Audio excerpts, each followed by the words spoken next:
ओम श्रीं वैष्णवी नमः। प्रिय भक्तजनों, अजा एकादशी के शुभ अवसर पर सुने ग्यारस माता की कहानी। तो प्रेम से बोलिए एकादशी माता की जय हो। एक बार एक राज्य में एक राजा रहा करता था। राजा बहुत ही बुद्धिमान और बलशाली था। राजा सदैव अपनी प्रजा का बहुत अच्छे से ध्यान रखता था। प्रजा भी अपने राजा को बहुत पसंद करती थी। राजा की 2 बेटियां थीं। राजा अपनी दोनों बेटियों से बहुत प्रेम करता था। राजा की छोटी बेटी देखने में बहुत सुंदर और आकर्षक थी और राजा की बड़ी बेटी छोटी बेटी के मुकाबले थोड़ा कम सुंदर थी।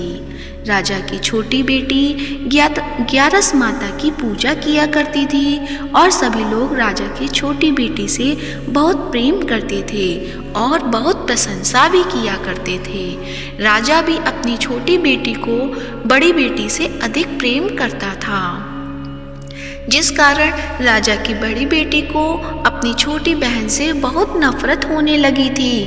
राजा की दोनों बेटियां जब बड़ी हो गईं, तब एक पड़ोस राज्य में रहने वाला राजकुमार राजा की बड़ी बेटी के लिए रिश्ता लेकर आया। लेकिन जैसे ही उस राजकुमार की नज़र राजा की छोटी बेटी पर पड़ी, तो वह राजकुमार राजा की छोटी बेटी पर आकर्षण हो गया और उससे पहली नज़र में प्रेम कर बैठा।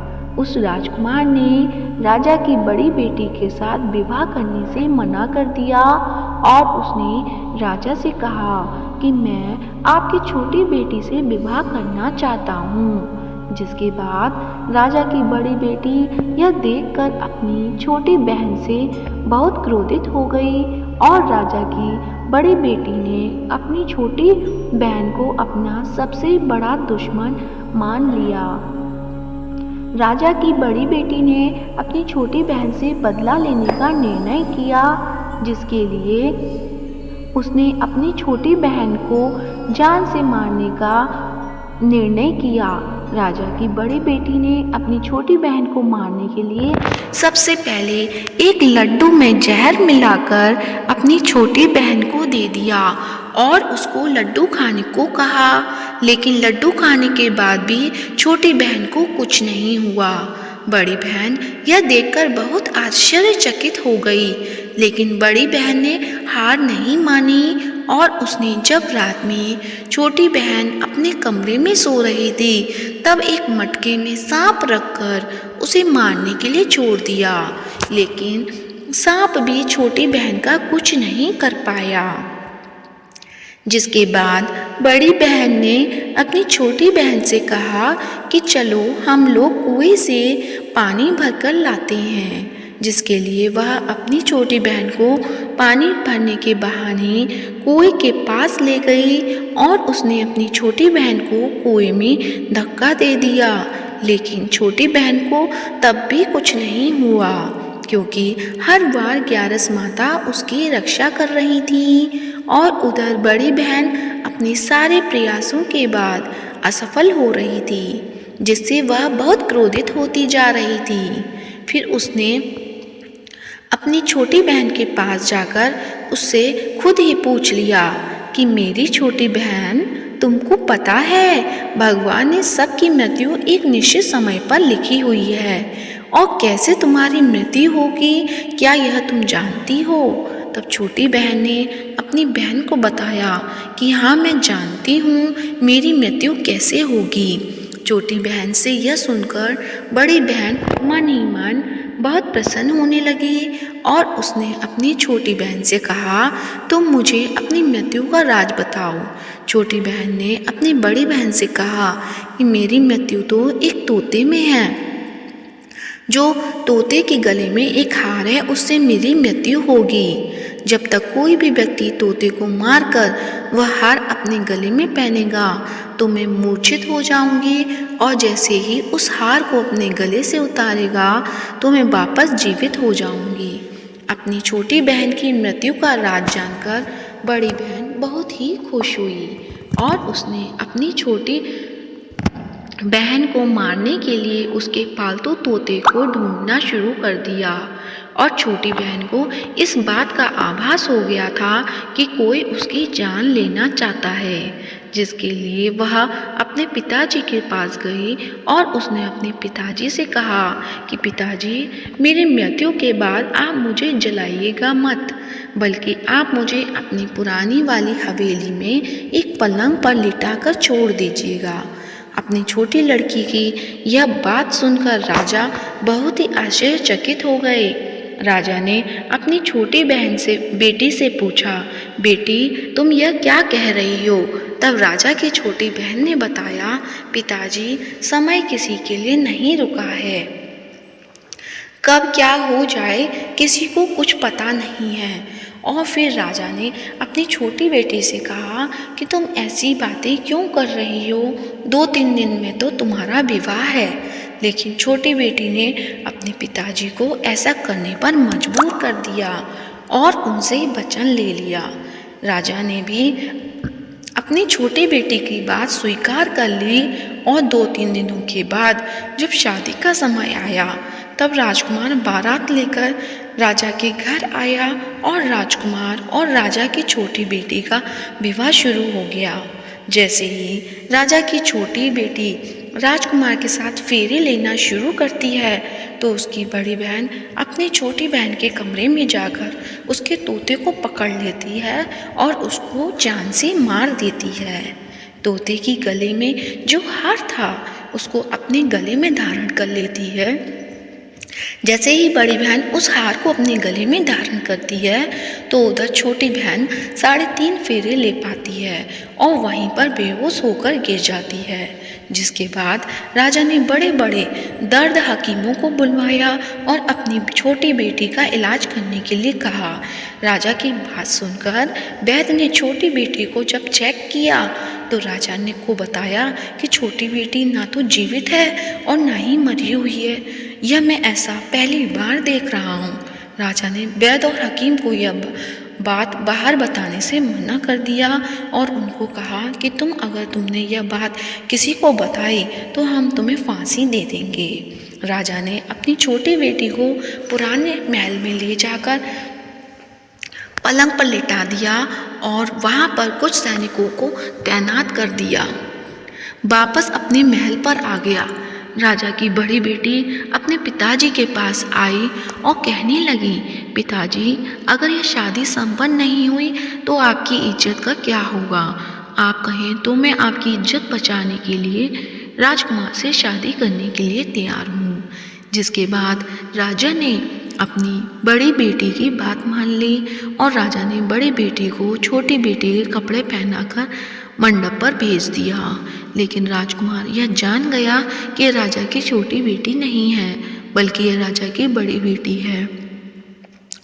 लेकिन जब राजकुमार ने शादी करने से मना किया तो सभी लोगों ने राजकुमार को विवश करके राजा की बड़ी बेटी से बचे हुए फेरों को संपन्न करा दिया और विवाह करवा दिया। जिसके बाद राजकुमार राजा की बड़ी बेटी को अपने महल ले गया। राजकुमार राजा की बड़ी बेटी से ना तो बात करता था, ना ही उसको पसंद करता था, ना ही उसके आसपास भटकता था और राजकुमार ने यह फैसला कर लिया कि वह अपनी प्रेमिका को ढूंढ कर रहेगा और ये जानकर रहेगा कि उसके साथ क्या हुआ।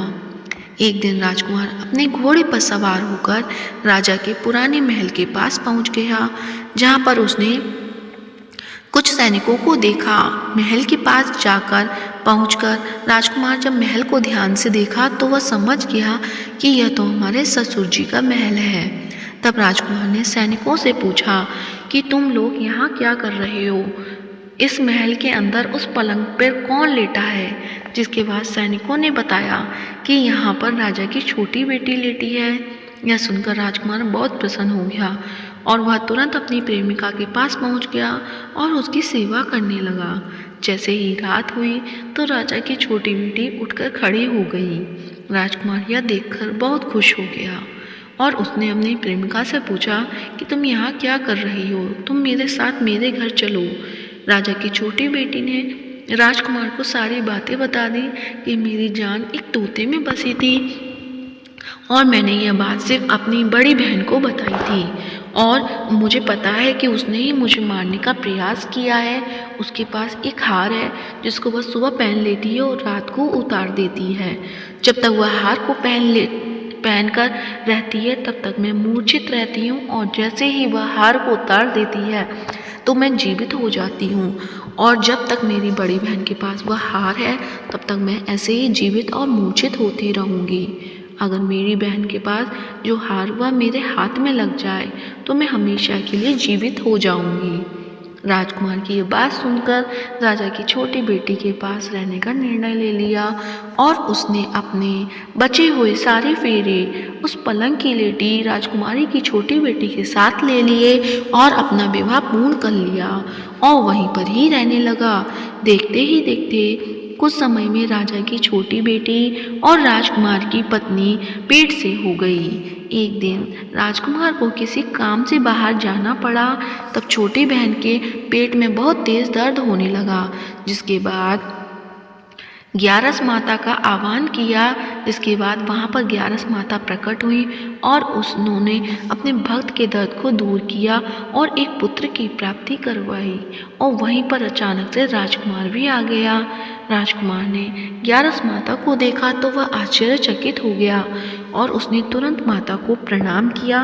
और ग्यारस माता ने राजकुमार से कहा कि जब तुम्हारा तो 5 वर्ष का बालक हो जाए तो तुम अपनी पत्नी का हार आकर इसके गले में डाल देना। और देखते ही देखते राजकुमार और राजा की छोटी बेटी का पुत्र 5 वर्ष का हो जाता है। तो राजकुमार अपने बेटे से कहता है कि बेटा, मैं कुछ काम से बाहर जा रहा हूँ, तुम अपनी माता का ध्यान रखना। और वहाँ से चला जाता है।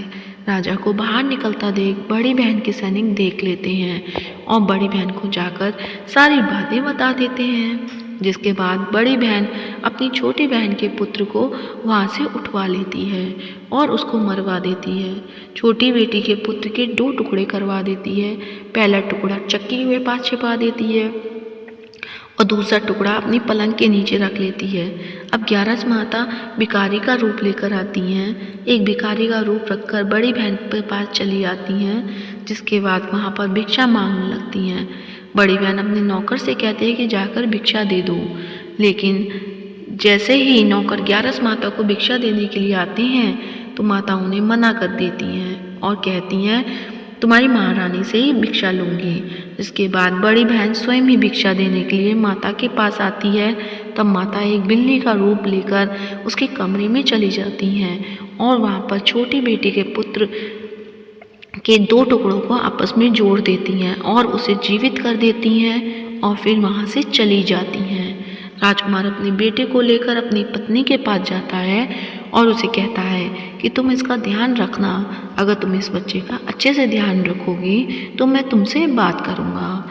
एक दिन राजकुमार अपने बच्चे से कहता है कि तुम अपनी मम्मी से उसके गले का हार मांग लो। जिसके बाद राजकुमार का लड़का अपनी मम्मी के पास जाता है और कहता है मम्मी, मुझे तुम्हारा हार चाहिए जो तुमने गले में पहन रखा है। यह सुनकर पहले तो बड़ी बहन बहुत क्रोधित होती है, पर उसको याद आता है कि राजकुमार ने कहा था कि अगर मैं इस बच्चे का ध्यान अच्छे से रखूँगी तो वह मुझसे बात करेंगे। जिसके कारण वह हार को उस बच्चे को दे देती है और वह तुरंत हार को ले जाकर अपने पिताजी को दे देता है।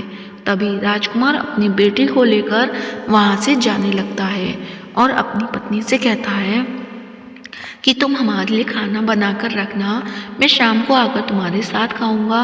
और वह अपने बेटे को लेकर वहाँ से चला जाता है। जिसके बाद वह राजा के पास जाता है और उनको सारी बातें बता देता है। राजा अपनी बड़ी बेटी की यह करतूत सुनकर बहुत क्रोधित होते हैं और अपनी परवरिश पर ही दोष देने लगते हैं और राजकुमार को अपनी छोटी बेटी के साथ रहने के लिए आदेश देते हैं। तो ये थी ग्यारस माता की कहानी। प्रेम से बोलिए एकादशी माता की जय हो। अब सुनते हैं एकादशी माता की आरती। ओम जय एकादशी माता, मैया जय एकादशी माता। विष्णु पूजा व्रत को धारण कर शक्ति मुक्ति पाता। ओम जय एकादशी माता। तेरे नाम गिनाऊं देवी भक्ति प्रदान करनी। गण गौरव की देनी माता शास्त्रों में भरनी। ओम जय एकादशी माता मार्गशीर्ष के कृष्ण पक्ष की उत्पन्ना विश्वतारिणी जन्मी। शुक्ल पक्ष में हुई मोक्षता मुक्ति दाता बन गई। ओम जय एकादशी माता पौष के कृष्ण पक्ष की सफला नामक है। शुक्ल पक्ष में होए पुत्रदा आनंद अधिक रहे। ओम जय एकादशी माता नाम षटतिला माघ मास में कृष्ण पक्ष आवे। शुक्ल पक्ष में जया कहावे विजय सदा पावे। ओम जय एकादशी माता विजया फागुन कृष्ण पक्ष में शुक्ला आमल की। पाप मोचनी कृष्ण पक्ष में चैत्र महाबल की। ओम जय एकादशी माता चैत्र शुक्ल में नाम कामदा धन देने वाली। नाम बरूथनी कृष्ण पक्ष में बैसाख महाबाली। ओम जय एकादशी माता शुक्ल पक्ष में होए मोहिनी अपरा ज्येष्ठ कृष्ण पक्षी। नाम निर्जला सब सुख करनी शुक्ल पक्ष रखी। ओम जय एकादशी माता योगिनी नाम आषाढ़ में जानो कृष्ण पक्ष करनी। देवशयनी नाम कहायो शुक्ल पक्ष धरनी। ओम जय एकादशी माता कामिका श्रावण मास में आवे कृष्ण पक्ष कहिए। श्रावण शुक्ला होए पवित्रा आनंद से रहिए। ओम जय एकादशी माता अजा भाद्रपद कृष्ण पक्ष की परिवर्तनी शुक्ला। इंद्रा अश्विन कृष्ण पक्ष में व्रत से भवसागर निकला। ओम जय एकादशी माता पापांकुशा है शुक्ल पक्ष में आप हरनहारी। रमा मास कार्तिक में आवे सुखदायक भारी। ओम जय एकादशी माता देवठानी शुक्ल पक्ष की दुख नाशक मैया। पावन मास में करूं विनती पार करो नैया। ओम जय एकादशी माता परमा कृष्ण पक्ष में होती जन मंगल करनी। शुक्ल पक्ष में होए पद्मिनी दुख दारिद हरणी। ओम जय एकादशी माता जो कोई आरती एकादशी की भक्त सहित गावे। जन गुरुदिता स्वर्ग का वासा निश्चय वह पावे। ओम जय एकादशी माता। तो प्रेम से बोलिए एकादशी माता की जय हो। लक्ष्मीपति नारायण भगवान के अनंत स्वरूपों की जय हो। प्रिय भक्तजनों, यदि आज की वीडियो अच्छी लगी है तो वीडियो को लाइक करें, शेयर करें और कमेंट बॉक्स में एकादशी माता की जय हो या विष्णु भगवान के अनंत स्वरूपों की जय अवश्य लिखें और साथ ही माहिरा बॉयज चैनल को सब्सक्राइब करें। धन्यवाद। जय श्री राधे।